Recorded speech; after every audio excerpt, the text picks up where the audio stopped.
السلام عليكم ورحمة الله وبركاته حبايبي. بسوي معاكم إن شاء الله شوربة الزهرة بكريمة والدجاج.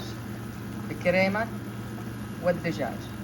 آه، أول شيء قطعت بصلة، وبعدين قطعت ثوم فرمته وقليت البصلة مع الثوم، بعدين حطيت صدور الدجاج قطع صغيرة وقليتها. بعد ما تسبكت يا حبايبي حطينا موية فوقها، حطينا لها شوية ملح، شوية فلفل أبيض أو أسود اللي تبوه انتوا، البهارات انتوا لكم راجعين لكم.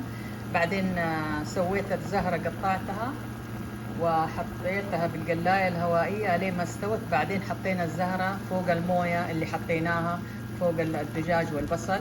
الآن بعد ما استوت الزهرة دحين شوفوها كيف نحط الكريمة فوقها يا حلوين، وشوفوا طعمتها لذيذة مرة وصحية، ما فيها شيء، ما فيها زيوت. هذا الزيت زيت زيتون شايفينه، هذا زيت زيتون اللي هو حطيته في القلاية الهوائية حق الزهرة. ماشي. بعدين نحط كريمة الدجاج، شايفين تقريبا يعني كاسة. كريمة، قصدي الكريمة حقت الطبخ مو كريمة الدجاج، كريمة الطبخ حبايبي اهو. شايفين ما شاء الله، قولوا ما شاء الله. وهذه صارت، خلوها بس تغلي لمدة 5 دقائق وتطفوا عليها لأنه كل شيء مستوي. وهذه صارت شوربة الزهرة بالكريمة وصدور الدجاج جاهزة. شوفوا قولوا ما شاء الله.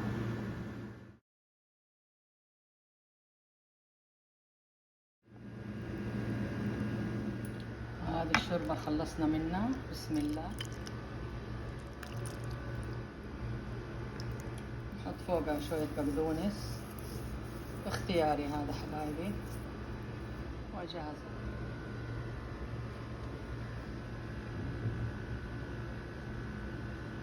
صحة وعافية عليكم.